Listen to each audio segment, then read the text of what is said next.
Alright. Alright. Hello guys, welcome to the Pig Daily. Today we're going to be talking about nothing too specific. We're going to be looking at some replays of Blink, Colossi, and ZvP, but it's going to be a more casual show. We're going to be looking at some games through their entire game flow. We're going to look at it from both sides. This is one where we just look at a few replays, and I basically do an analytical cast of it to try and make things interesting and nice and easy for me. We get to cover both sides of the equation, which is always nice after a week or two of just doing things where it's like just focusing on this little section of a Terran build or just taking a third base as Protoss in PvZ. Today we're going to look at some games of Showtime versus Nerchio. And we are going to see Showtime use Colossi against Hydra Lurker styles, which I think is something very useful to look at because with the new map pool, there's a lot of choke points and interesting areas. So let's dive straight into game. I did recently find a way to fix my FPS issues, so I do just want to say I apologize if it's a little bit awkward whenever I transition because tabbing back and forwards is going to be a little bit awkward. Because I have to be on full screen mode in order to use the fix to get my FPS back up. And you guys, I don't know if you can see the little counter in the top left, but I actually have 80 FPS in game right now while streaming back in higher quality again. After many days of troubleshooting, I found that the issue to my problems really was the VSync issue that came out with Blizzard's latest patch for StarCraft. I used the fix the first time and it actually made my issue worse. I randomly, after days and days of pulling my hair out, after about 5 hours yesterday, realizing my CPU cores weren't capped at all. They weren't maxing out. My RAM wasn't maxing out. My GPU wasn't maxing out. I was like desperate, and I just tried the same NVIDIA fix again, and it just magically worked. And I suddenly had 180 frames in game while streaming on the lower quality settings. And I was like, oh my God, I almost killed myself. I was so angry and happy at the same time. But finally, there are going to be a lot less lag. There is going to be a lot less lag while I'm streaming. So anyway, guys, we're going to look through 2 games here. This is from Showtime vs. Nerchio, finals of the Corsair Cup. Game sound does seem a little bit loud. I turned it down. Let's turn it down a little bit more so that doesn't... Protoss buildings just make ridiculous levels of noise. So what we're going to be looking at is games from the Corsair Cup finals. It is Showtime versus Nerchio. My presentation skills this morning are fucking through the roof. I've just been sitting here for the last 2.5 hours watching replays, so I'm just like a little bit spaced out, I think, after staring at so many good games. But Showtime, spoilers, did end up winning this 3-0. This was game 1 of their set, and what was interesting is on the current map pool, there's a lot of choke points, a lot of these tight areas around the map. Often, you know, if say the Protoss is defending the 4th, the Zerg can run up, hit the natural, and siege lurkers, and the Protoss is kind of screwed. Nerchio, even on maps where you couldn't do this, is a master of using lurkers and hydralisks. So for Nerchio on the current map pool, it's something where he's been using a lot of hydras and lurkers. He's been destroying a lot of Protoss players with it. And Showtime actually starts to go Colossi in this series against him in 2 out of the 3 maps. And who knows, he might have done it in the other one as well if he didn't just defend an all-in and then win. So yeah, I thought it was really cool to see this coming back. I've seen it quite a lot on ladder recently. I know a couple of players have been doing it in career as well, I believe. Maybe not something you'd want to do against Ling, Bane, Ravager sort of play, but against the Hydra Lurker play, the Colossi are pretty incredible at just dealing out that consistent damage. So that's what we're going to be looking at today. So here in this early game, it looks like we are just going to see an Oracle opening out of Showtime. So just opening up with a couple of Adepts into an Oracle. Pretty standard fare, nothing too crazy. Nerchio, because his hatchery is blocked at his natural, went and took his 3rd base. He always likes to do this. Nerchio doesn't like to go for the 16 hatchery, which a lot of players love to go for. Nerchio is just like, nah, I just go for the 17 hatch. If they're blocking it, I go and take my 3rd. And he seems to always come out in a pretty good position, so I definitely can't hate him for it. A lot of Zerg players, though, would much prefer to just go for their hatchery 1 supply sooner, preempt that potential pylon block, and only be ever so slightly less efficient if it turns out the Protoss wasn't even going for a pylon block or a scout or anything like that. So the Oracle is going to come across here in the early stages. We do see a very fast Lair and Roach Warren out of Nerchio. Of course, Nerchio, not one to scout that much. Doesn't really know what's going on. It could be an Archon drop. Might need that fast Lair. Might need the Roach Warren for Adepts or Archons. So, luckily for him, he does have a Spore Crawler in the main. You can see the art of his defense, right? He knows the timing of the Oracle, so he goes Spore Crawler in the main and 2 Queens at the third. So wherever the Oracle arrives, there's going to be enough anti-air to deal with it. And only a little bit later, as he starts droning this base, will he drop a Spore Crawler here. So just being very kind of precise and careful in terms of not overcommitting to that anti-air too early on. Of course, I think there was actually 2 Adepts that dove in at the same time, right? This is something Protoss players are so good at right now, is hiding Adepts in these like random positions. And then right when they're hitting somewhere else, in this case, the Oracle's coming in, these Adepts are going to dive in here and going to get 1, 2... Ooh, how many drones are they going to get? They should get at least 3. 3. And should get a 4th one there as well. Yeah, 4 drones. Almost got a 5th drone, while the Oracle grabs 3 workers in the main as well. So that's actually really nice. Just a double Adept pressure there from Showtime. Opening up with 3 gateways. This is something... is it double Oracle? Yeah, double Oracle. Loves this opening. Of course, when you get 2 Oracles, they can one-shot drones. So you can dart into a base just out of range of, say, a Spore Crawler. You can just come in from this angle, pick off a drone or 2, and then get on out of there. So...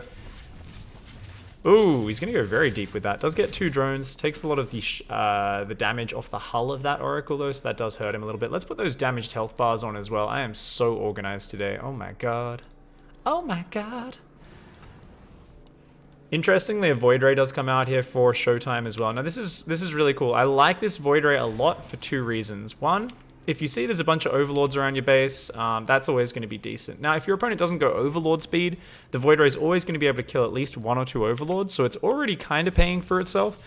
Then you add to the fact that it makes it very difficult for your opponent to scout, and that Void Ray is just incredible because it can shoot down Overseers really quickly with its overcharge. It can just blast through enemy units so damn fast. So this Void Ray, it gives a lot of utility. And it's not too bad in a direct engagement either. Also, if you look at the way this opening works for Showtime, he's got 2 Oracles out. What else does he have? He's got like a couple Sentries, a couple Adepts, and a Zealot. It's not a lot of units. His Mothership Core only has, what, coming up on 2 overcharges. So if there was some sort of big Ling Bane attack, big Ravager attack, getting this Void Ray out would be really important to have consistent damage, unlike the Oracles, which will run out of energy. It can just shut down Ravager or Roach timings. It can do well against Ling Bane timings, and it can also shut down drops. Add to that, it cleans up Scouting Overlords, and check out this movement. He sends it down here and puts it on a patrol path to intercept Overseers coming into the main. And that's also going to be fantastic, because if you can hide the fact from your opponent that you're going Colossi, then the Zerg's going to be caught really unprepared. Against Disruptors, a lot of the time the Zerg player will just try to multi-prong, kind of hit you a bit harder and overwhelm, dodge those Disruptor shots, but because the Colossi deal much more consistent damage, it's a lot harder to do that. Of course, Nerchio here is just doing a stock standard play, guys. This is nothing too crazy. If we go back a little bit and we look at the cliff notes of his kind of build-up, after that Oracle pressure, yes, he took a bunch of damage from the Oracle and Adept, so he's got to be a bit annoyed at that. That definitely was, an error from him. Not having Zerglings, seeing those Adepts on the left-hand side, not realizing that Showtime had slipped those across. But after that point, he just drones up like crazy, goes for a second Gas Geyser, which he'll put dudes on soon. The reason he didn't put on straight away is because he lost so many workers to the harass. He wanted to build up his mineral income. And then he goes up to 3 gases, only as his third base is getting a good number of drones on it. And he's very quickly going to saturate all 3 mineral lines off just 2 or 3 Gas Geysers. He's going to get his ranged upgrades going. Doesn't have any down yet. Can't afford them just yet. And then he's going to go straight up into the Lurkers. Let's see. Does he go Hydra range first? Or does he go... Yeah, he's actually going to go the Hydra upgrade first this time around. Give him a little bit more mobility on that map. Of course, Showtime here just adopts the defensive stance. Showtime really does play an ultra-defensive Protoss style. You can play a lot more aggressive. But Showtime is the sort of guy who just loves to sit back, use the big defender's advantage of Protoss with the pylon overcharge, and build up the perfect composition, which is Protoss's ultimate advantage in StarCraft 2, right? You've always got the hard counter to every Zerg unit. The real hard part is getting to the point where you have enough production and upgrades to actually get those units out in time, whilst the Zerg can suddenly just power out a massive Hydras and massive Mutas. So this is why Showtime's so on point with his scouting. You can notice his Oracles are constantly rotating. He's tagging units. He's seen the Hydra Den, he's seen the Roach One, he's seen the Evo Chamber. So Showtime is constantly keeping tabs on what's coming his way. And you'll notice, because he sees 0 aggressive moves out of Nerchio, he's confident to sit here on so few units. Couple sentries, couple stalkers, an adept, a zealot, and an immortal. This is something, at the lower leagues, you can't really do this as well until you get good enough with your multitasking to actually scout constantly with your oracles or your phoenix, whatever you've got out there, and then to play, to also have the knowledge to react to that scouting. But Showtime is a boss, he can do it. He's going double Robo Immortal production, and he's going for this Colossi Robotics Bay as well. I think the double Robo getting out about 4 or 5 Immortals is so important against Hydra Lurker styles, because those Immortals, they usually don't die in your engagements. As long as you don't get your army completely wiped, they'll just keep surviving because of that barrier ability, and they'll keep recycling over and over again, which is going to be massive. And Nerchio here is a little bit on autopilot. He is just kind of going for Hydra Lurker, and something you'll notice from Nerchio is he's not really scouting a lot. He does see double Robo. He may have spotted that it was Immortals coming out, but he hasn't spotted the Robotics Bay. Where is that? That's in the main base. Excuse me, in the main base. It is also Blink, and I think only about now does Nerchio know for sure, okay, I'm up against a Blink follow-up. So Stalkers are going to be the core of the army, the core gateway unit, not Charge Lot. So it's not Charge Lot Arc on Immortal. It could still be Stalker Arc on Immortal. And Hydra Lurker does fine against both of those. But as soon as Colossi come out, suddenly the Hydralisks just get massively outranged by the Colossi. And the Lurkers themselves are only good if they can kind of get in between the Protoss army and one of their bases and force the Protoss to just attack into them. Here we see Showtime coming out with a really good fight. Nerchio, after taking those losses early and then being caught with an almost pure Hydralisk army here, no Zerglings, no Ravagers to deal with the force fields, he actually just gets caught out. And this is such a decisive move from Showtime. He just jumps on top of this and secures a massive advantage for himself.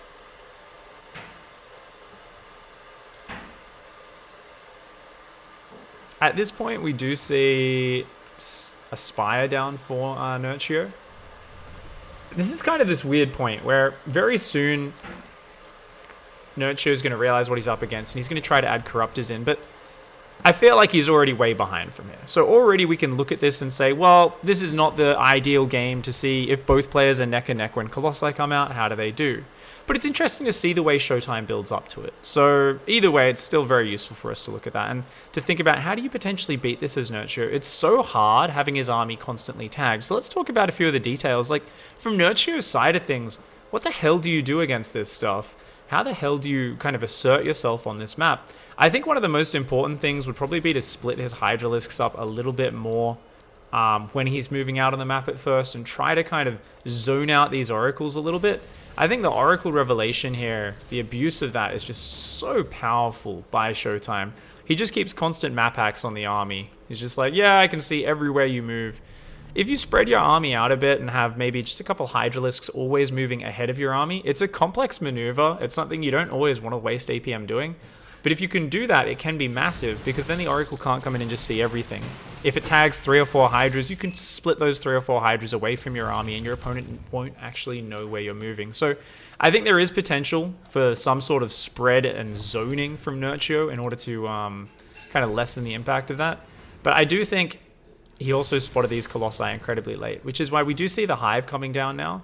But you can imagine this is something he would have wanted much earlier, either for Vipers to start yanking the Colossi, or for Broodlords. We see he's building Corruptors, and the reason this is a very difficult army to use is because your Lurkers aren't mobile. So even though Lurkers do have 9 range, the Colossi have 9 range. But your Lurkers need to burrow before they can shoot at that 9 range. So what we're going to see here is, okay, first of all, no Ravagers means force fields are still incredibly powerful. But the Lurkers, look at this, they just can't be involved in the engagements at all. The Protoss can move forward, shoot, move back, shoot. He's got a lot more maneuverability, whereas the Zerg player does not have that at all. So things are looking really uncomfortable here for Nerchio.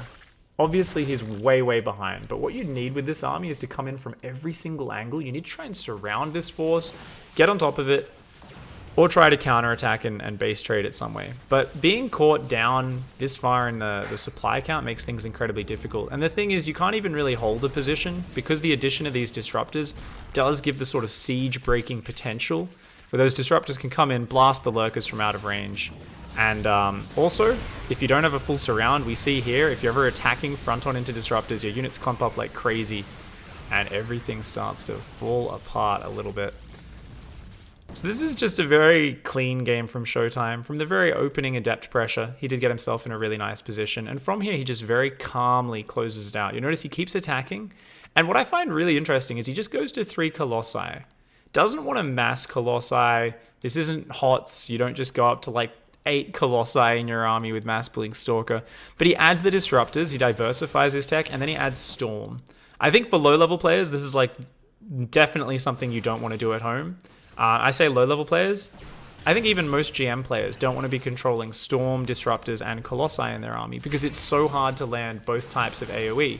Especially if you're using force fields as well. You need separate hotkeys, separate control groups for every single splash damage unit. And it just gets incredibly awkward and crazy.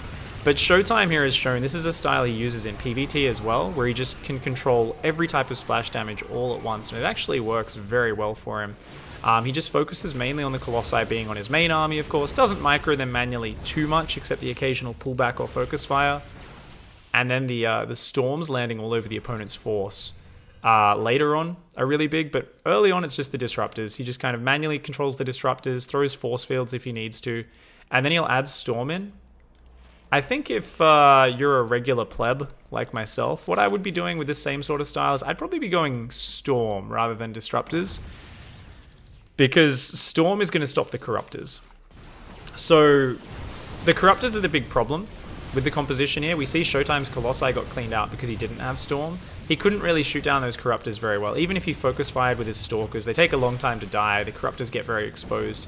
Of course, it doesn't really matter that he's lost the Colossi because he's kept his disruptors alive. He's still got a pretty meaty core to his army. And you can see, because he's seen corruptors, he's preparing for the one thing which he's afraid of right now, which is that potential Broodlord swap.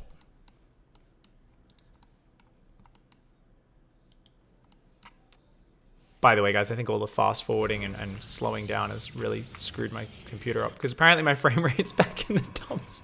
I'm so sad. I'm so sad. I think it's because I've spent a few hours on 8 times speeding.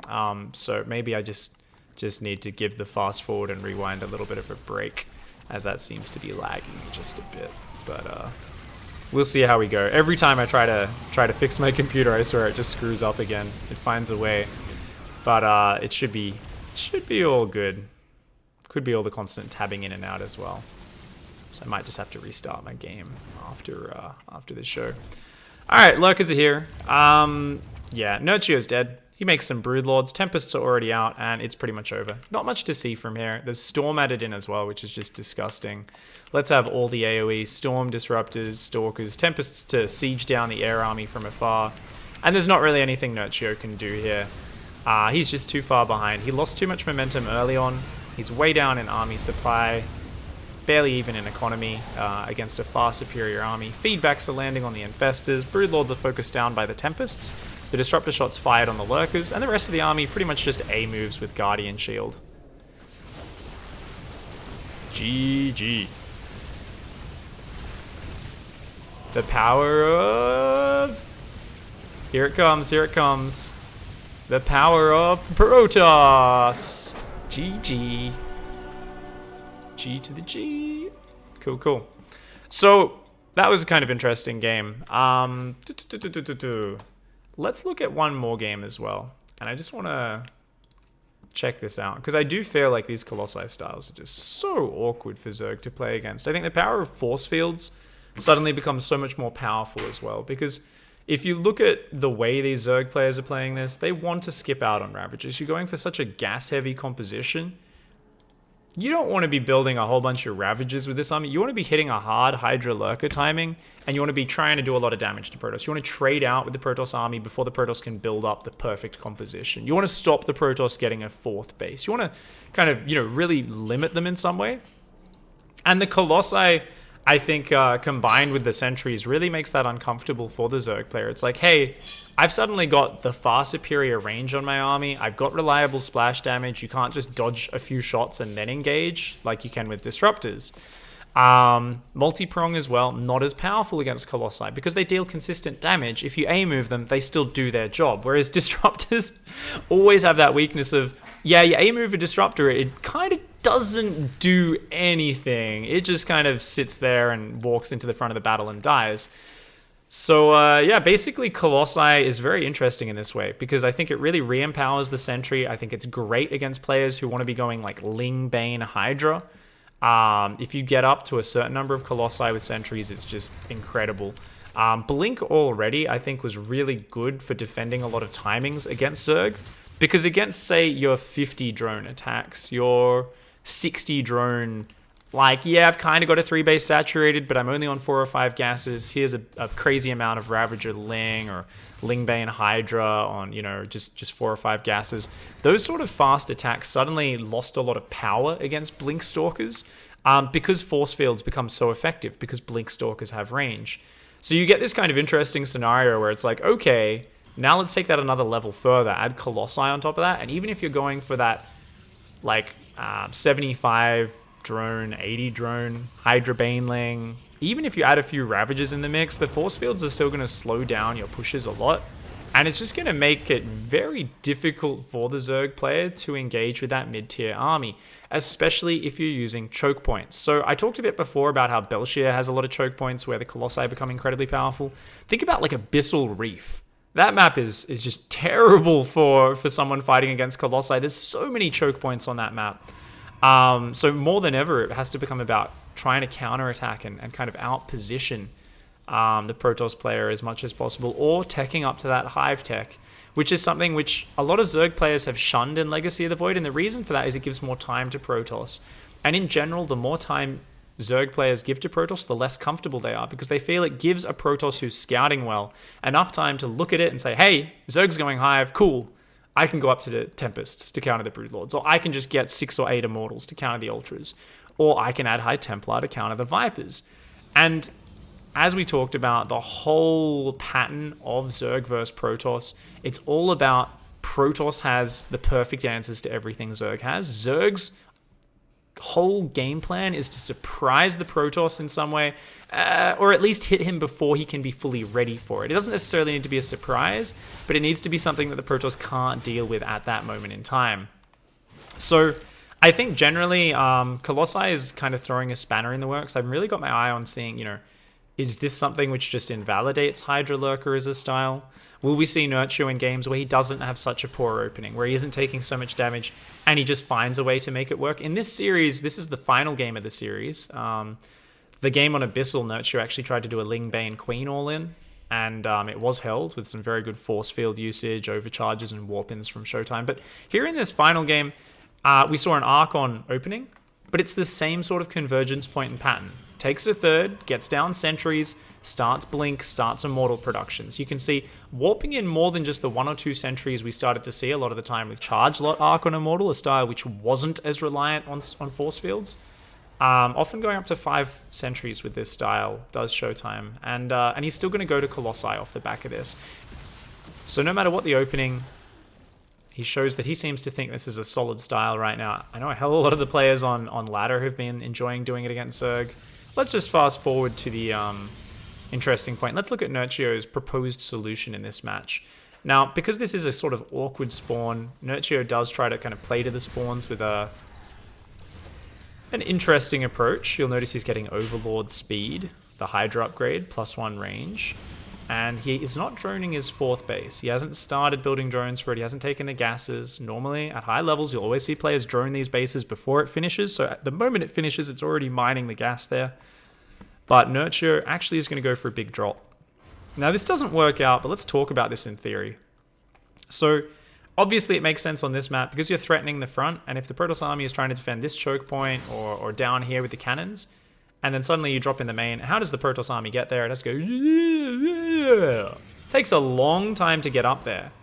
However, Showtime does a great job of scouting with his actual warp prism here, sees the pickup, he warps in Stalkers desperately, goes, oh shit, oh shit, oh shit. Luckily, he already had another pylon going down here, and he blinks forward, and Nerchio didn't scout ahead of his push, kind of just headbutts in a little bit, and everything gets focused down by the overcharge and the Stalkers. And Nerchio does just say, you outplayed me, and taps out. Not sure if it was a salty comment or not, but it was definitely a situation where, let's imagine how this goes differently. Well, what if Nerchio doesn't drop right there? Or what if that Warp Prism doesn't see? If the Warp Prism doesn't see it, same problem as always for Protoss. If they don't scout a drop like this coming, it can totally destroy them. Not only that, what if the drops unloaded like here and then moved over?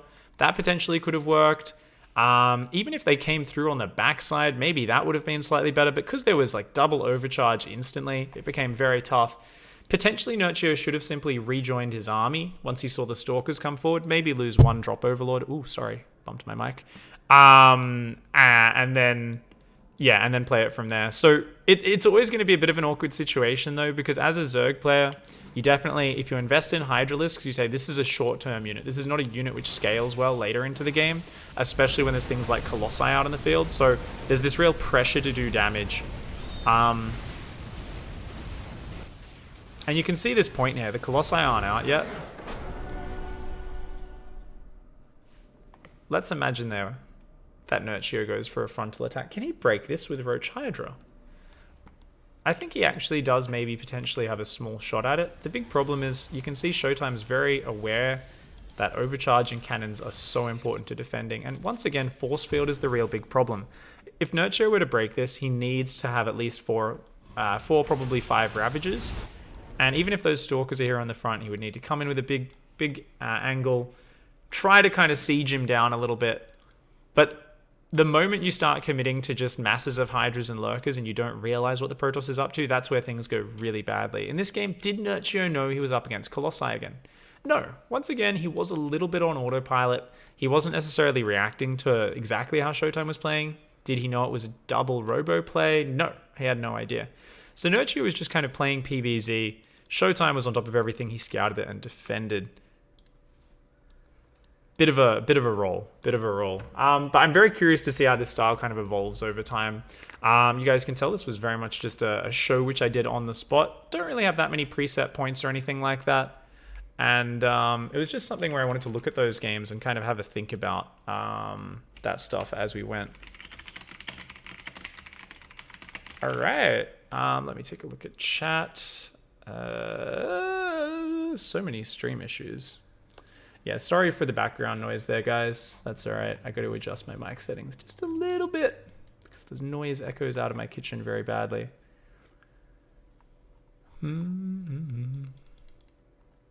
Okay. Yeah, no real relevant questions there. It's something I want to revisit this at a later date and really look at how this develops in the meta.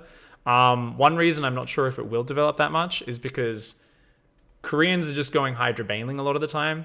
That's what I want to see. I want to see that this coming week at Katowice, Showtime playing against some players who are going to use Hydra Baneling. I want to see, does he still go Colossi against that? I feel like it makes perfect sense to do it. I think it's a great reaction. But if people aren't going Hydra Lurker or they phase that out, I'm pretty sure Colossi will very quickly leave the meta once again. So I think the Colossi here is a great reaction to someone doing this. And what I really find most interesting to kind of sum up, what really is most fascinating about how Showtime's playing here, I love the double Oracle opening. He's literally just using map hacks. Because that's a big investment though, it really relies on him getting that drone damage early, being very good at his micro, going in and out, picking off drones. It also relies on him being very good at scouting everything with those oracles. Because he's investing in the double oracle, he needs to see everything, and because he's being so greedy behind it, especially because he's going for a very early double robo. And I love that double robo because this is something we've been seeing more and more Protoss players relying on a single robotics, and it gives you a much softer core to your Protoss army. You get up 4 or 5 immortals rather than 2 or 3 immortals, and then you go into your Colossi and your Storm and your Disruptors. Your army has this real meaty core to it, and it's very powerful. I also love that Blink is currently very powerful in the meta. We see so many people trying to break Protoss players with Speedbane timings, with Hydralisk timings. Blink here gives you the mobility to blink under drops, but more importantly, just having Stalkers and Sentries allows you to force field out a Zerg army. It says, no, you need to invest in Ravagers as well. And Ravagers are not something the Zerg wants as the game goes later. That's a sort of wasted gas investment in a manner.